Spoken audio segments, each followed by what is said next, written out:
Very good afternoon, students. This is another long question of the lower limb, but important. This is describe the knee joint under following heads. And these heads, please note down the introduction, as we always start any answer with the introduction. Then articular surfaces of articulating bones. Then we will learn about articular capsule attachments, ligaments of the joint, and especially we will learn about the cruciate ligaments, menisci, and then synovial membrane reflection, blood supply of the joint, nerve supply, movements, and the muscles which are responsible for production of this movement. And lastly, we will learn about the clinical anatomy or the applied anatomy. Okay, so we begin with this, with the introduction.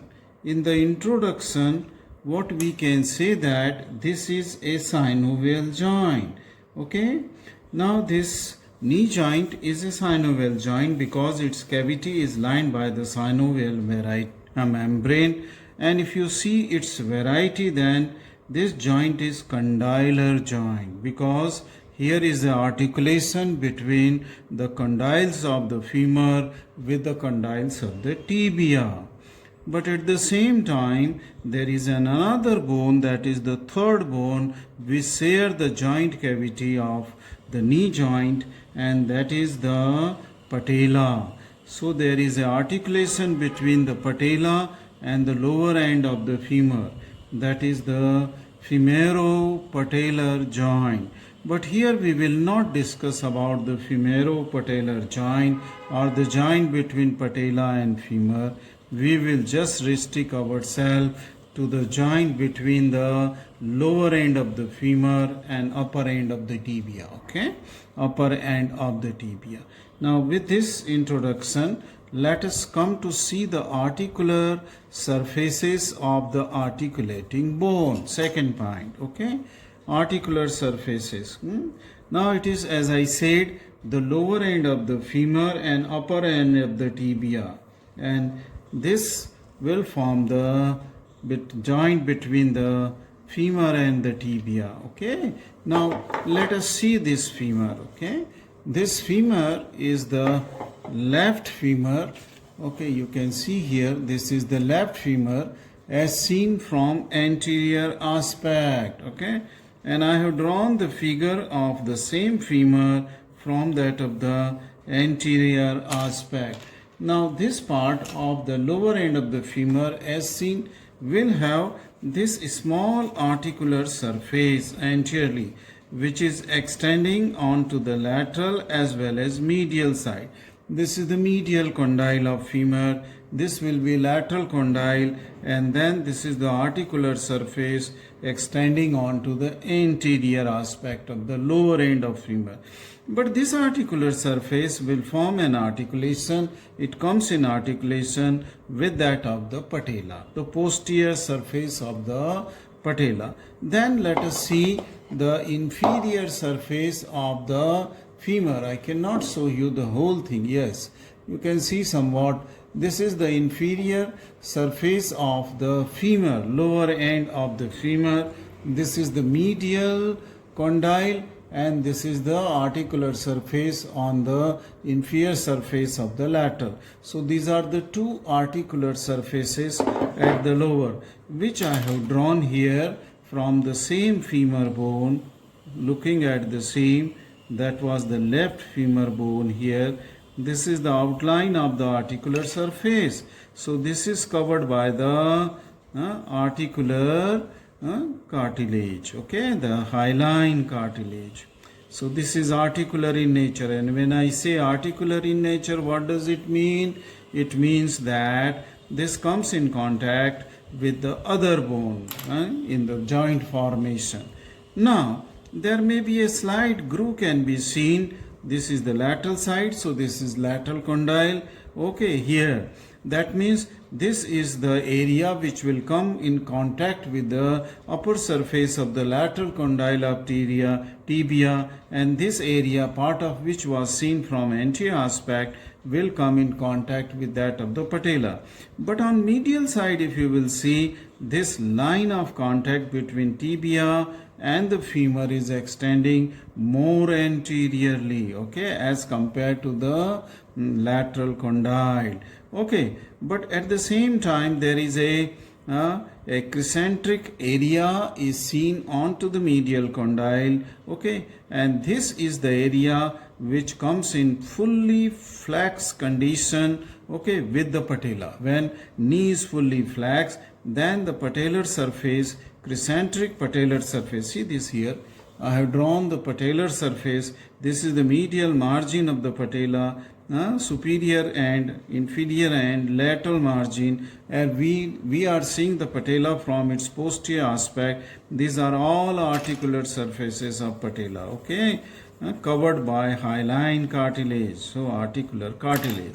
So that concentric facet here, it comes in contact with this facet in full flexion. Otherwise, the lower right and left quadrants here, they come in extension, the middle one in semi-flexion, and this is in flexion, ordinary flexion, but this comes in full flexion. And that is the articular surface when seen from the inferior surface in a femur. And when we see this articular surface as seen from on the left femur from posterior aspect, then you will clear cut see a gap between the two condyles. Let us see here. Let me put it like this. Okay, now you can see the articular surfaces of the medial, and this is the lateral condyle, and in between is a notch, intercondylar notch, which is non-articular. Okay, so anterior and the medial and lateral condyles of femur, they separate out, okay, posteriorly, okay, posteriorly. And this articular surface is extending much posteriorly. Thus, if you will see the articular surface, it is extending, tracing it from posteriorly. So it is convex downward, extending from anterior to the posterior surface.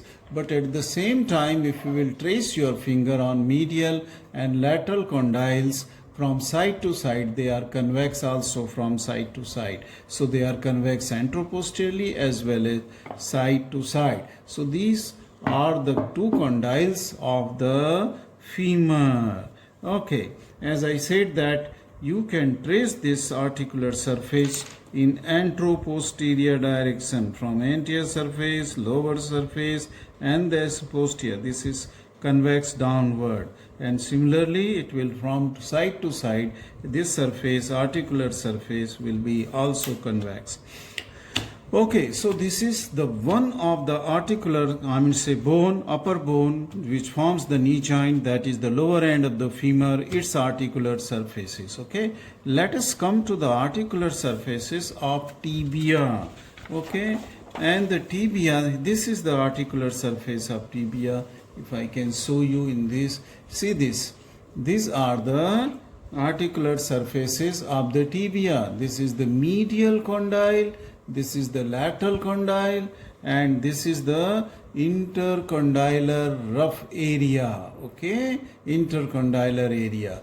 This is articular in nature, which is oval medial surface seen from the top of the condyle, and this is almost a rounded structure, circular, for the lateral condyle. So the difference is there in the articular surface of the lateral condyle and articular surface of the medial, and rough surface is in between the two articular surface, anterior intercondylar area, and this will be the posterior and this is the intercondylar tubercles, as we have learned in the osteology of the tibia. So these are the articular surfaces of the femur and tibia. Okay, and they form the joint like that. Okay, if I show you, this is the anterior side, both the bones are from the left side. So this is a knee joint here. Okay, knee joint, as seen from lateral aspect and as seen from the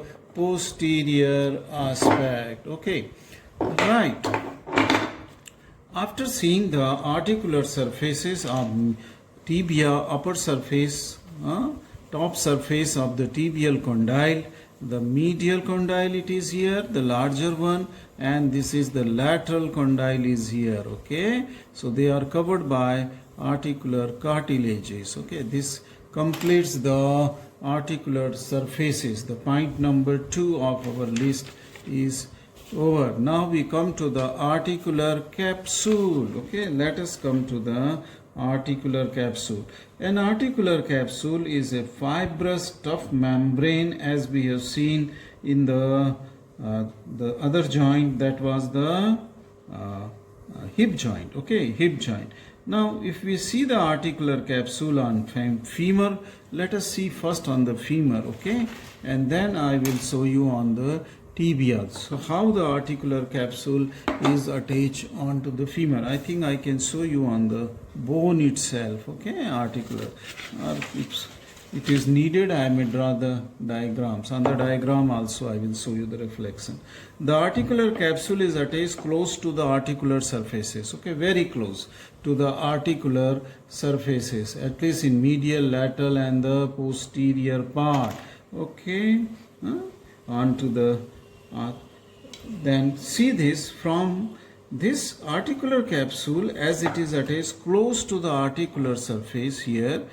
Let me start with the medial. Okay, so medial, very close to the articular margin. Can you see this I am drawing?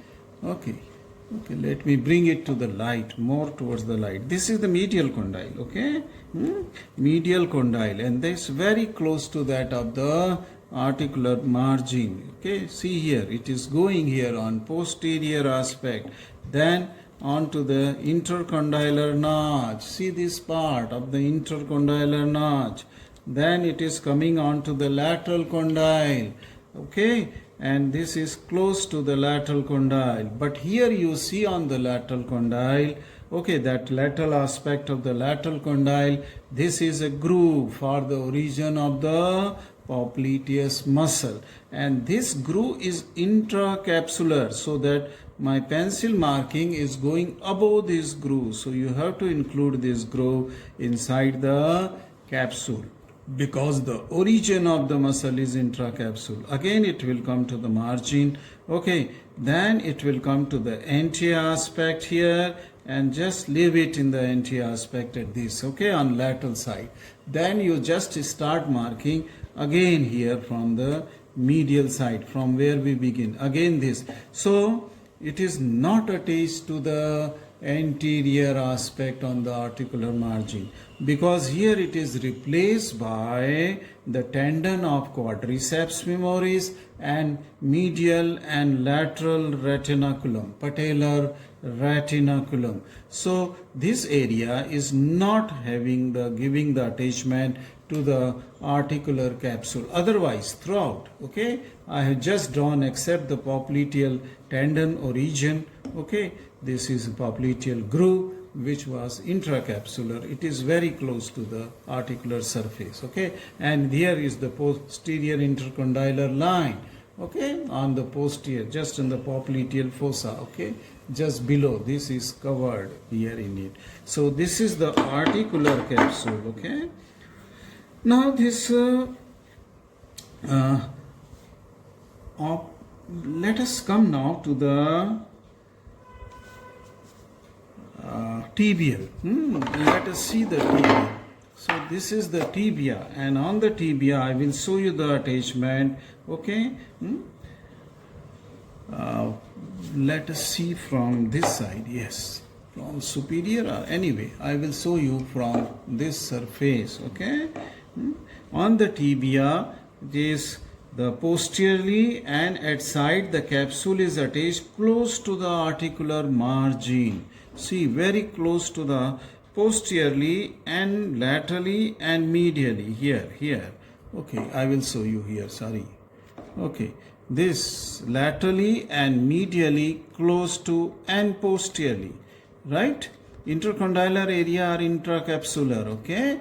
Intercondylar area are, I think I will show you in the diagram itself if I get a diagram. Okay, yes, this in this diagram, okay, because this bone it is coming in shadow sometime, okay? So I will show you the attachment of the capsule. Here it is, okay, on the lateral side of the lateral condyle. Then here we go on to there is a gap here, okay, in the lateral which is for the popliteus tendon. Then it is the posterior surface, then it is the medial surface, all very close to, except this small gap through which the tendon of the popliteus will come out, okay? Tendon of popliteus will come out through this, okay? Just I have marking it here, okay? The tendon of popliteus.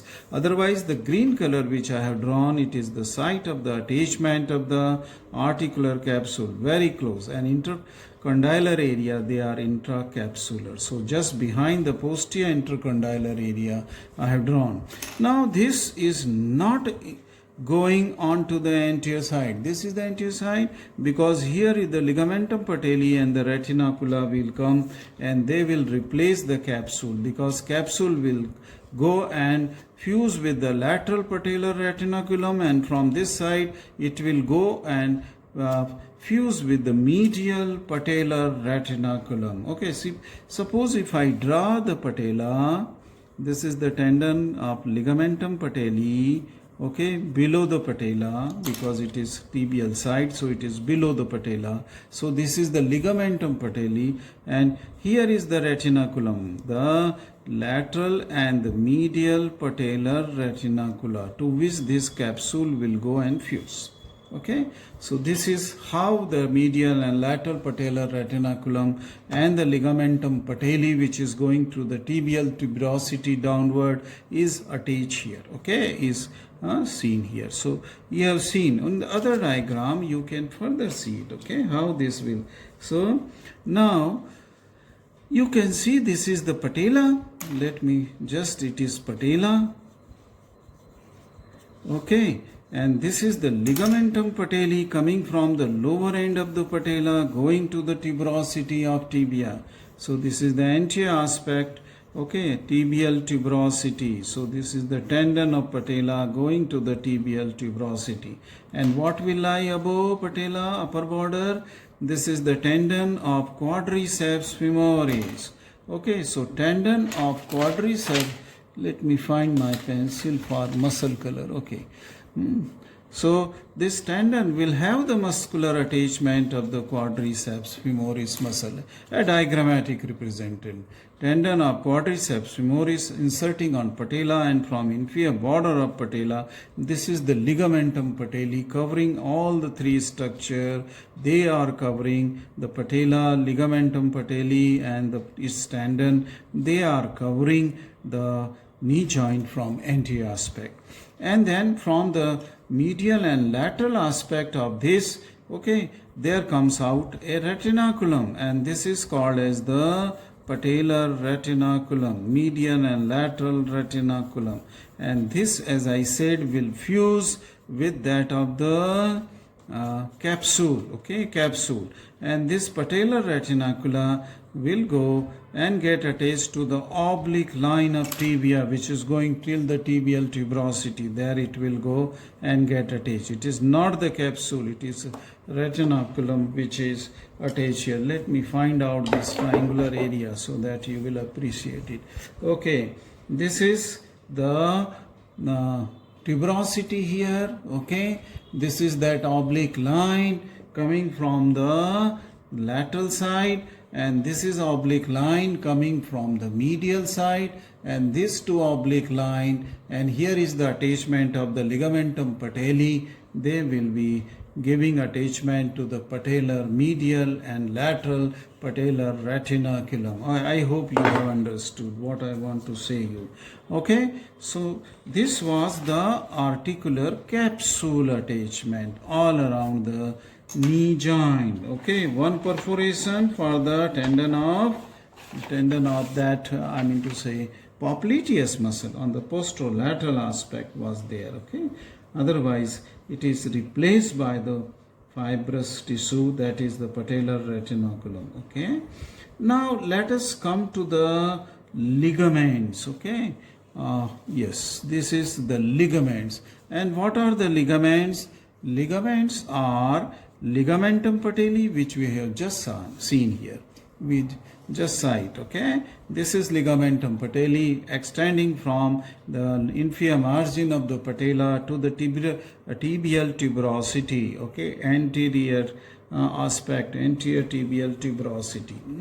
So in upper part, which is the rough part, and this is a strong ligament which extend from, I mean say, it is an extension of the ligamentum quadriceps femoris tendon, four muscles which comes and attach here and form a common tendon, that is the tendon of quadriceps femoris. The same extension is going down below to the tibial tuberosity. Okay, so but this form a strong ligament for the protection of the joint, because it gives the stability to the femur and tibia. Okay, now this patella is thus within the tendon, okay, of the quadriceps femoris. So what is patella? Which kind of the bone is patella?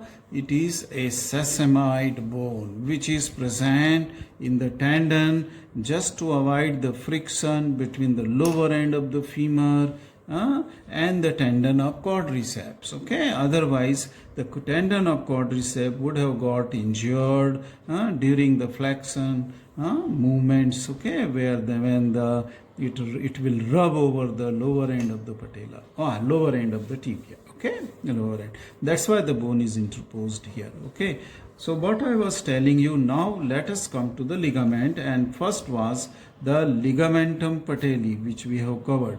Now come to the tibial collateral ligament. Okay, now this is the medial ligament, tibial collateral ligament. It is a flat ligament attached superiorly to the medial epicondyle, and below it splits into two slips. This, can you see these two slips? Yes, you can see.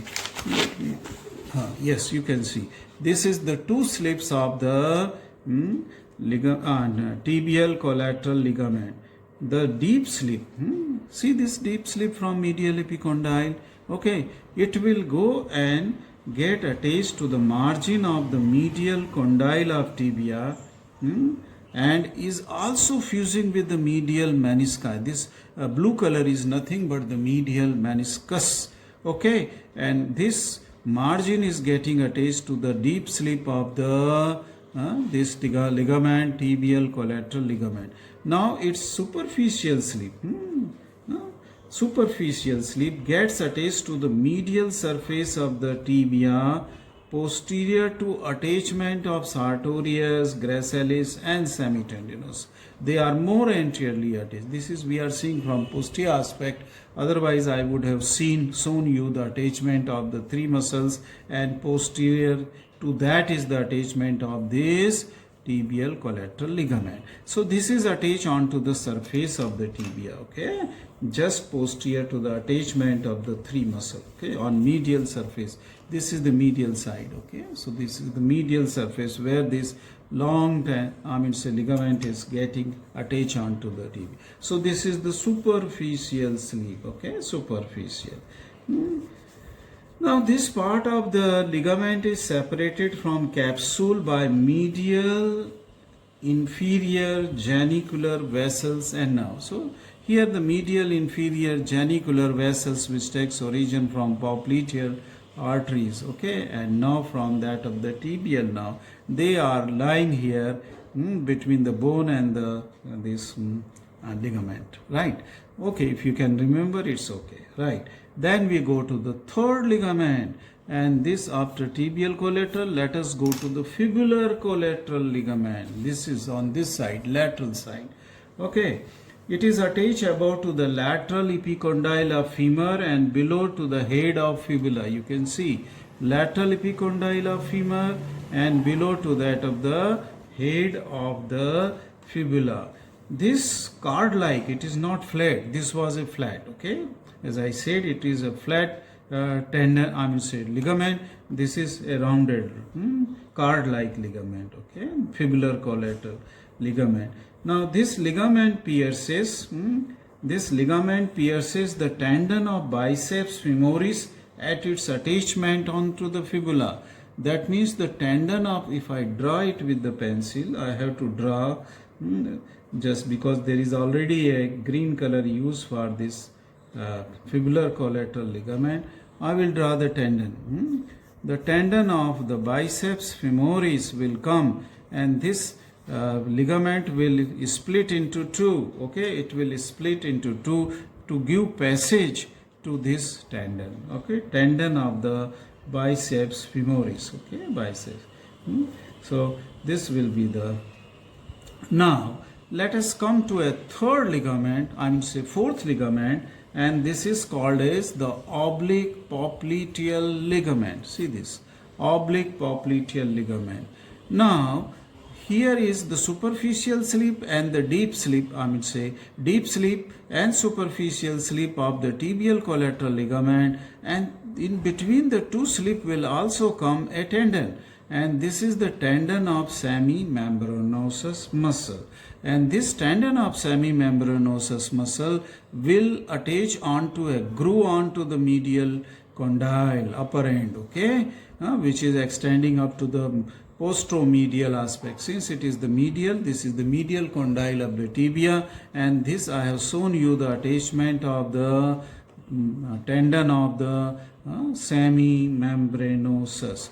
From semimembranosus, an extension of the insertion itself, as it is said, it will run, fibers will run from this groove upwards and towards the lateral side, and this will be supporting the capsule of the knee joint, okay, which is covering it. It is lying superficial to the capsule, means posterior to the capsule in anatomical position. Thus it is strengthened on posterior aspect. The capsule is strengthened, or joint is strengthened by this oblique popliteal ligament. And from where oblique popliteal ligament is coming?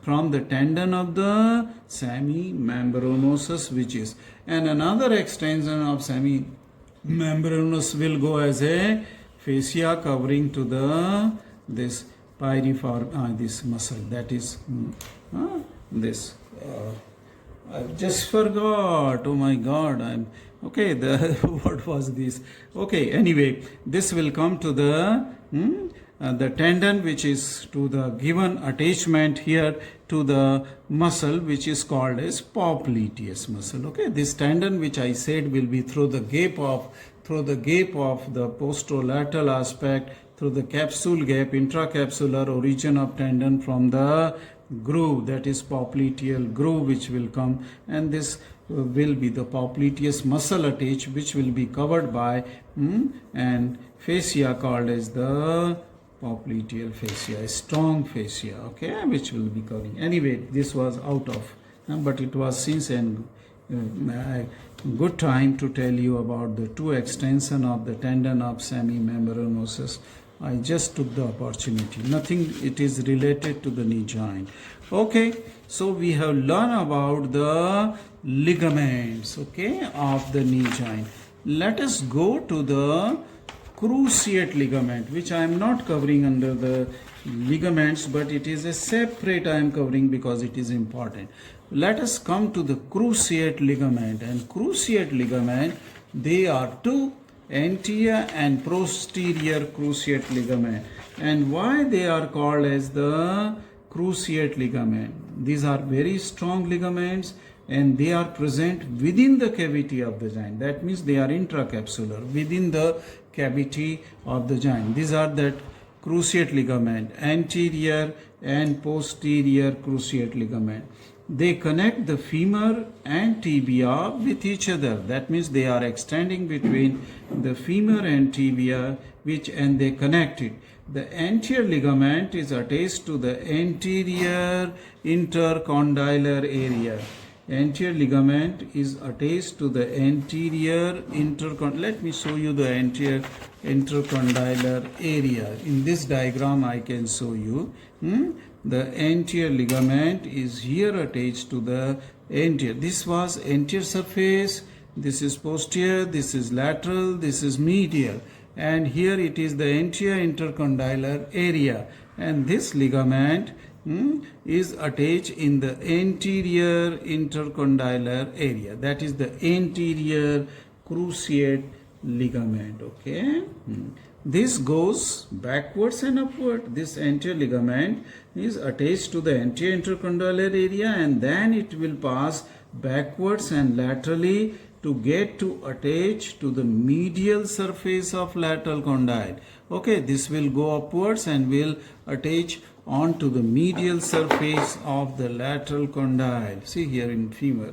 So this is the lateral condyle and its medial surface. Here is a pit, okay, where this anterior ligament will attach onto the lateral condyle on its medial surface. Okay, while that anterior ligament, the posterior ligament is attached to the posterior intercondylar area, to the posterior most part of the posterior. This is the posterior cruciate ligament, and it passes forwards and medially.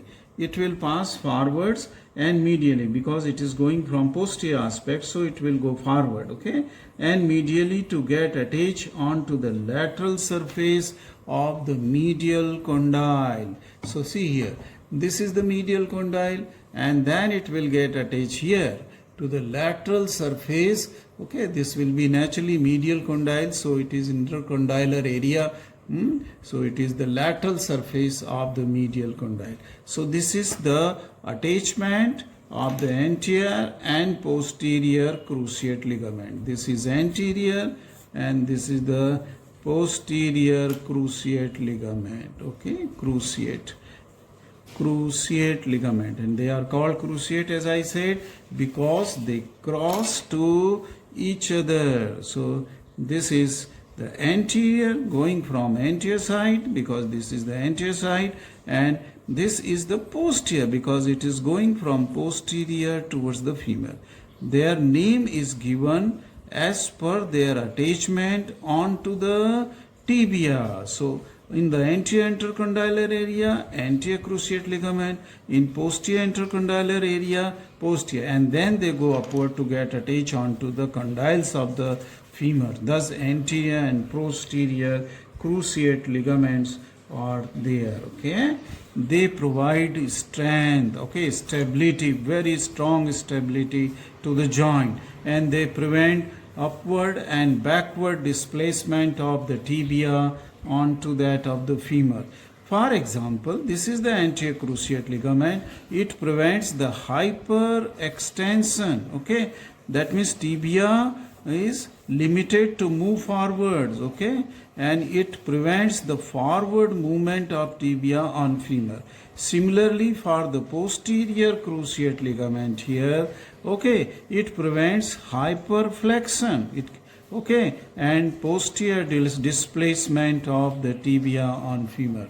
Thus, this is about the cruciate ligament. Once again, we will come to this during the, when I will teach you the applied importance. Now we will have to move to the next point. Well, the next point is the medial and lateral menisci. See here, I have just drawn the diagram of the lateral. This is lateral side, this is medial side, this is the lateral meniscus, and this is the medial meniscus here. Okay, now this menisci are just attached onto the superior surface of the tibial condyle, and these are fibrocartilaginous in constitution. Okay, they are made up of the fibrocartilage. Okay, and they are C-shaped structures. Okay, they have the thick peripheral borders. Okay, if I cut a section of this, see, this is the section of the meniscus, just cut from here, then they have the peripheral, okay, border, which is thick, and the inner border is thin. So this inner border of menisci here, lateral, is thin, but their peripheral border is quite thick. And what is the utility of this? They lie onto the tibial surface, thus they, deepens the concavity of the tibia upwards. Okay, this is the flat surface which is attached onto the condyles of tibia, but this is the sloping, and that's why they just increase the concavity of the condylar surface of the articular surface. Okay. Now the lateral menisci here, it is if you will see it, it is circular. Okay, this is circular, the lateral menisci. But on the other hand, this is the medial meniscus, which is quite large. Okay, large. It is not circular. Okay, it is not circular, and it has two horns. Okay, this elongated medial meniscus has two horns, anterior and posterior. So the lateral also has the ends. They are called as the horns. Okay, they are, and these are attached to very close. In lateral they are attached very close to each other, thus it becomes circular.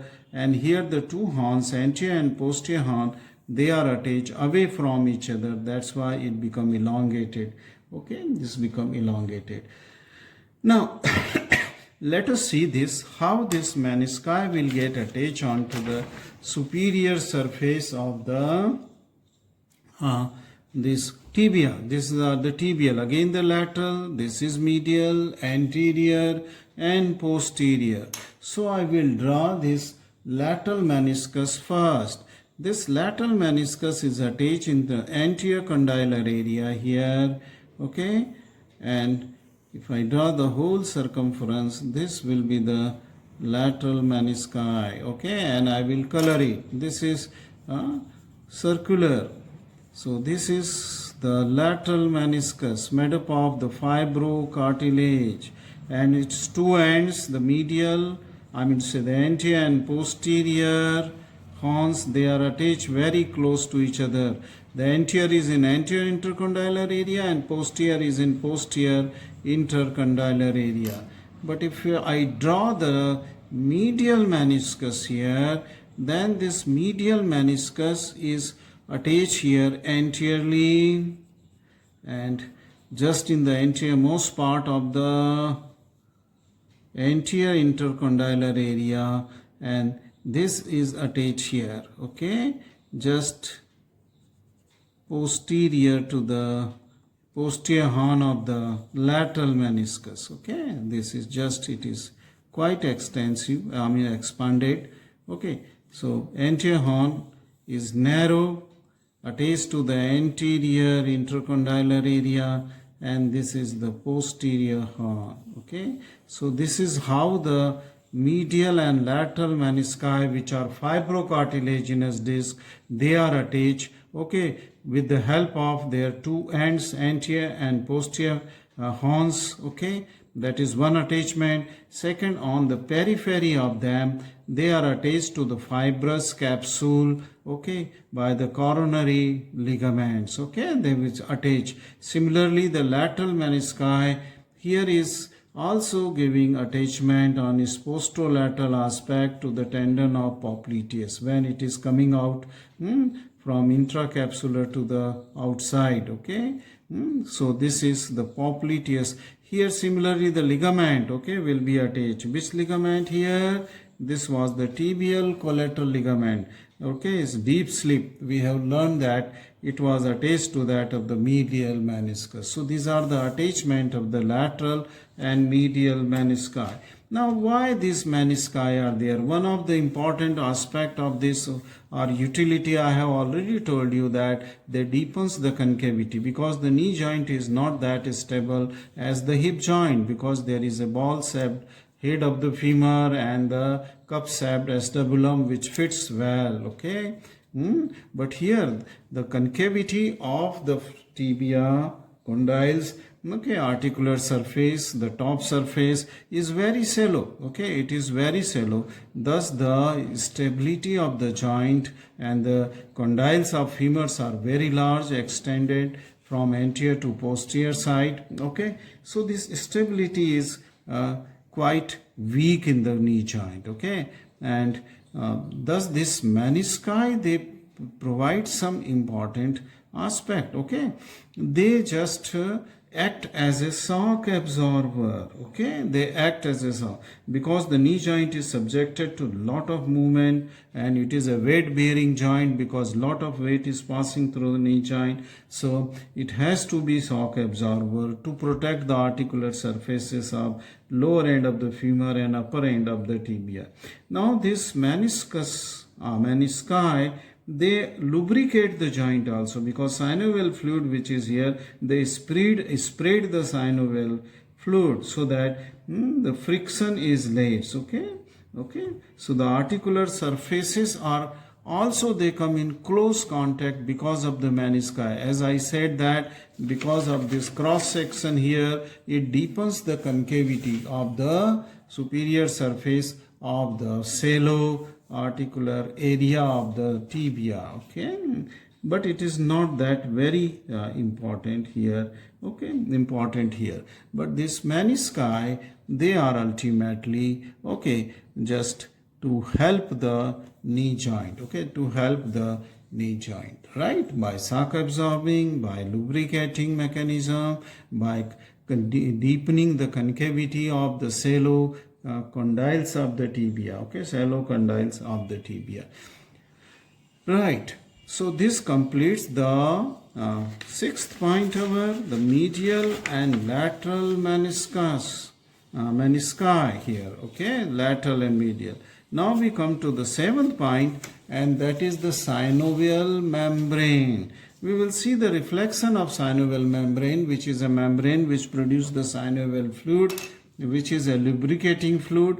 I will just draw this synovial membrane, okay, on the inner aspect of the joint cavity. As you know that for any synovial joint, all the structures which are intracapsular, okay, they are covered by the synovial membrane, except one which is directly coming in contact with each other, that means bone, articular surface. Except the articular surface, every structure. For example, if I start making the synovial membrane covering here from the upper end, okay, that is from the femur, okay. This will be anteriorly, the synovial membrane covers the posterior surface of the tendon of quadriceps femoris. Let us see here. This is the tendon of the quadriceps femoris, and this is the muscle, quadriceps, four muscles they are inserting into the tendon of the quadriceps femoris. Please note down, okay? Quadriceps, okay? I may not note down because hardly any time is available, and this is the muscle. So this covers the synovial membrane, covers the posterior surface of tendon of quadriceps femoris and inner surface of medial and lateral patellar reticula. So let me draw first here. This is from margin of articular margin of the patella. This is patella, okay? Let me write here, patella. So this is patella, that sesamite bone, and its articular margin is not covered by the synovial. It is covered by the cartilage, okay? That is articular cartilage. From the posterior surface, then it will reflect here upward onto the front of the femur, okay, lower end of the femur. So this is red color is synovial membrane, and then it is laterally, if you see in 3 dimensions here, laterally it will also extend on the under surface of this patellar retinaculum. See, we have seen this patellar retinaculum, ligamentum patelli. Okay, so from the margin of the articular surface of patella, this synovial membrane will cover the under surface of the medial and lateral patellar retinaculum. Okay, medial and lateral patellar retinaculum. Now, the non-articular part of the femur, which lies above the articular part, is also covered on anterior aspect. Now, this is the articular. I am just drawing the articular so that you become sure that it is not covered by, because it is in blue color, so it is articular. Okay, just I am drawing here. So these parts are articular, which are in blue, and They are not covered by the synovial membrane. Okay, it will be not. Now below the patella, this will cover a pad of fat. Below patella, there is a presence of the pad of fat, and this pad of fat is called as infrapatellar pad of fat. Okay, very easy to understand.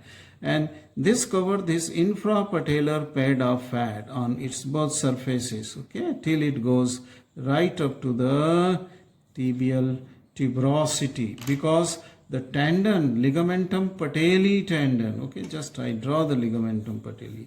This is the ligamentum patelli which is attached to the tibial tuberosity upper part. Okay, it is not covered by synovial because this infrapatellar pad of fat is interposed between these. So this is the ligamentum patelli. This is the ligamentum patelli, okay, and this is the synovial. One of the fold of this will go to the intercondylar area of the femur upwards, okay. So this is a tongue-like projection which lies between the tibial condyle and the this femoral condyle in the intermediate part, okay, in the intermediate part, right, okay. Now this synovial membrane will enclose the tendon of origin of popliteus also, and it will cover it. In this diagram I cannot show, let me see any diagram. Okay, anyway, this will cover the tendon of popliteus, okay, also, as it is coming out through the capsule, and this synovial fold will go back into the capsule, okay, and we will go into the cavity, right. Now this will cover the posterior aspect of the capsule, all those areas, okay, the capsule till the margin, okay, till the articular margin of tibia and the articular margin of the fibula. Imagine it into the 3 dimensions, okay, imagine it into 3 dimensions. This non-articular part of the tibia just above the tibial tuberosity here, and this part here, they all are covered by this, okay. Now this will also cover the cruciate ligament, okay. What this ligament, they are covered by, okay, all around the cruciate ligament is also covered because they are intracapsular, okay, they are, but they are not taking part in articulations, they are just ligaments, so they are also covered by the synovial membrane. Now let us see how this synovial membrane can cover to this cruciate ligament when it is on periphery, and then it is cruciate ligament is there in the center. For that, just take a section, just take a theoretical diagram, just take a section passing through the cruciate ligament, and then you will see that there is a place in the posterior aspect of the capsule which will not be covered by this synovial membrane because it is reflecting to the, this is the patella, for example, anterior side it is, here it is lateral side, here it is medial and posterior. So the synovial membrane first will cover the lateral patellar retinaculum under surface, then medial patellar, and then it will cover the capsule from lateral side, then medial side, and as it will come on the posterior aspect, this folds of the synovial membrane will dip inside and will cover very intimately to the 2 ligaments of cruciate and will come back. That means a prolongation of synovial membrane will go to cover these 2 cruciate ligament, anterior and posterior cruciate ligament.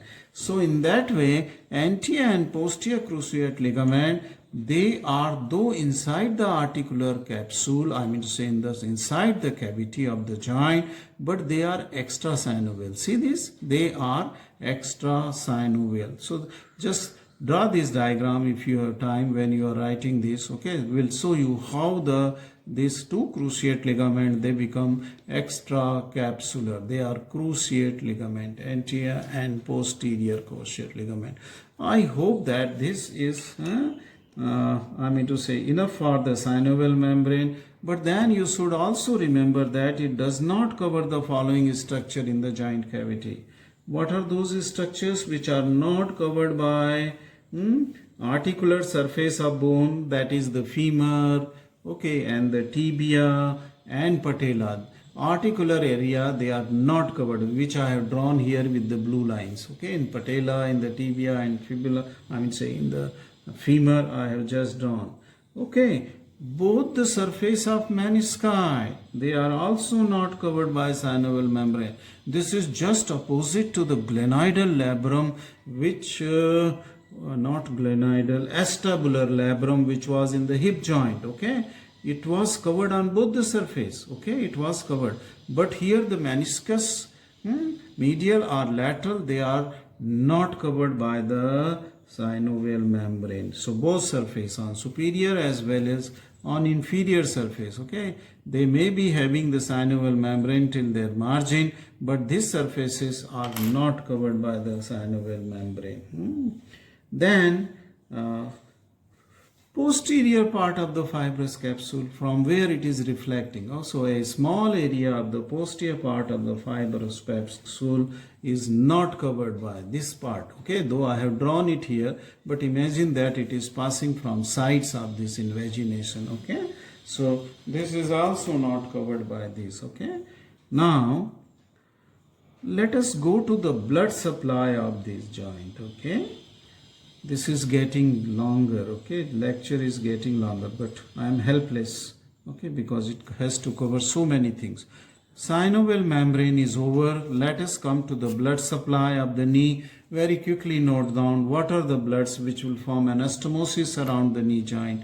Descending genicular branch of femoral artery, descending, which is given in the adductor canal, descending genicular branch of the femoral artery. Then recurrent branch of the anterior tibial, it will go up, okay. Then third is the lateral circumflex femoral, descending branch of the lateral circumflex femoral, which will be coming through the substance of the vastus lateralis up to the knee joint from that upper end of the femur, thigh, okay. So this is the third artery. And then so many branches we have seen, okay. When I was teaching you the popliteal fossa, I told you that there will be 5 genicular branches, okay. 2 superior, 2 inferior on right side, left side, and the right side, that is medial, lateral, so 4, and 1 was in the center called as the medial genicular branch or the middle genicular branch. So superior inferior pair and the middle, these are the 5 genicular arteries which will form an anastomosis around the knee joint, and then it will supply to the knee joint. Which part of the knee joint? They will supply articular capsule, their ligaments, synovial membrane. Okay, let us come to the nerve supply of the joint.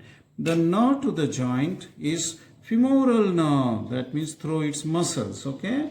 Femoral nerve, tibial nerve, which is a branch of the sciatic here in the popliteal fossa, and common peroneal, that means both the branches of the sciatic, common peroneal as well as tibial, they will send the nerve supply to the knee joint. And the obturator, the anterior division of the obturator, I think it is posterior division, it cannot be anterior division, it should be posterior division. Okay, anyway, please confirm it whether it is anterior division, I just forgot, okay. Which will be the nerve supply. So there are so many nerves which are supplying to the knee joint, and it must be from the various aspect of the joint, okay, joint, right. Let us come now to the movements. I think, yes, this is the movements, I think, yes, this is movements. Let us come to the movements of the joint. Now movements are mostly the knee joint is having the major movements in the knee joint are flex and extend, because it is similar to that of the ankle joint, but not ankle because it is condylar joint. And these condylar joints, they have a little medial and lateral rotation also. Medial and lateral rotation are there.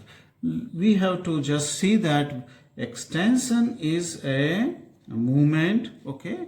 during extension, what happens that when foot is on the ground, when I am talking when foot is on the ground and extension is taking place, okay, that means you are standing. From sitting position, you are standing. That is the extension in the when your foot is on the ground, okay. The femoral condyle, they slide backwards, they rotate, okay, rolls backward on the tibia and on their menisci, okay. Follow this.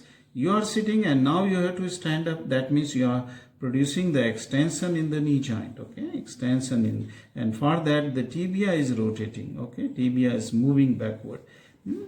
Right. As the lateral condyle is shorter than the medial condyle. Let me show you in this diagram. Yes. Now, as this is the from inferior surface, this is the lateral condyle is shorter. Shorter in that means the area which comes in contact with that of the tibial condyle. It is shorter as compared to this longer medial condyle. So all the area of the lateral condyle is comes in contact with that of the lateral condyle of the tibia. Okay, tibia. Now, so the lateral condyle completes its extension before the medial femoral condyle. Okay, that's enough.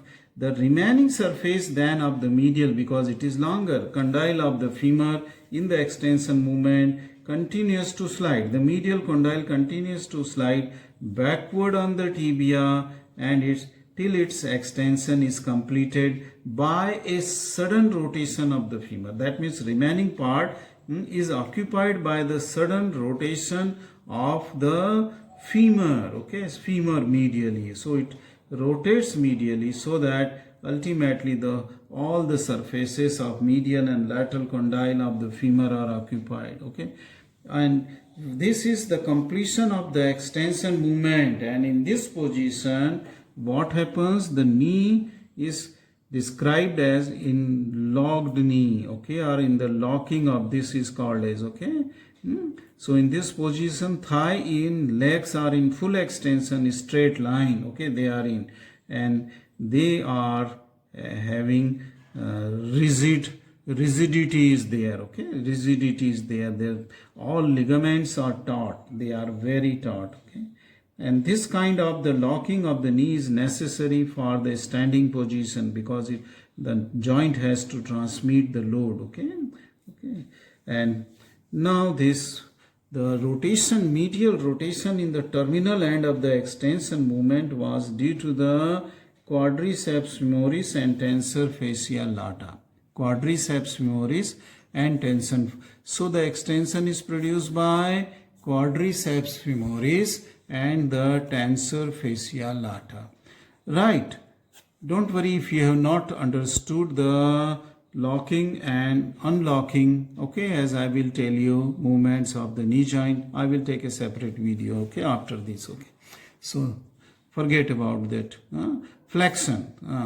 How the flexion movement is produced. Flexion movement is produced when foot is on the ground, okay, on the ground by sitting, when you start sitting. But then since your knee joint is locked condition, so first it has to be unlocked, okay, it has to be unlocked. So during the flexion movement, when foot is on the ground, the femoral condyle will glide forward, okay, on the menisci and the tibial condyle and onto the tibial condyle. This flexion of the knee is restricted with thigh coming in contact, that is in extreme flexion.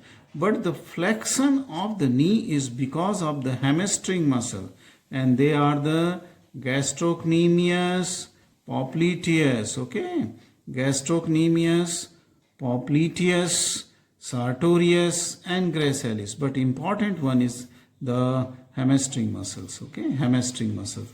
These are the additional muscle, gastrocnemius, popliteus, sartorius and gracilis. Now medial rotation, when foot is off the ground, then only you can produce the medial rotation of the leg, okay. This is due to the semitendinosus, semimembranosus and sartorius and gracilis, which are attached onto the medial side of the tibia, okay. When they will contract, they will rotate the leg medially. It is now the movement of the tibia. Till now it was femur which was ruling, okay, in the when the foot was on the ground. Lateral rotation is because of the any one muscle is present only on the lateral side, which is attached to the head of the fibula, and that is biceps. Okay, so through the biceps, through the fibula, it will produce the lateral rotation of the knee joint. So these are the movements. As I said, I will again explain you the locking and unlocking movement in a separate video with the diagrams, right? Now applied anatomy, last point. Okay, we are on the last point of this lecture, applied anatomy. And applied anatomy, the first is osteoarthritis, especially the old age arthritis. Okay, when the person is old, is not able to wear the load through his knee joint, because knee joint they have to transmit a lot of load through their joint. Okay, and since knee joint is all the time active in walking, jumping, running, okay, sitting, okay, flexion, extension, they are keep on going even if you are stationary or sitting on chair or ground like that. So this is subjected to lot of friction, and in old age then the cartilage, articular cartilage covering to the lower end of the femur or the upper end of the tibial condyles, they are just, worn out. Okay, they become very thin and ultimately cracks, and then they expose the bone. As soon as the bone is exposed because of this destruction of articular cartilage, the joint start paining, a very severe pain. Okay, joint. Why it start paining? Till the cartilage was there, and since cartilage was not supplied by the nerve, there was no pain. Okay, but now the bone has exposed, which is very rich in nerve supply, so that's why there is a pain. And this osteoarthritis, okay, is treated mostly these days by the replacement of the knee. Okay, total knee replacement. Okay, second condition is injury to the cruciate ligament. Okay, this is important, and this is an important sport injury. This is while person is playing it. That means most of the time it is not the old people but young people are subjected to the injury of the cruciate ligament. Now, as I said, the cruciate ligament, they are the crisscross ligament, anterior and posterior, and their name is given as they are attached onto the tibia. In the anterior intercondylar area, anterior cruciate. In posterior intercondylar area of the tibia, then it is called as posterior cruciate ligament. Okay, mostly this is the anterior cruciate ligament is very frequently torn, ruptured, or it may not rupture, there may be sprain. Okay, few fibers may be damaged, okay, or torn.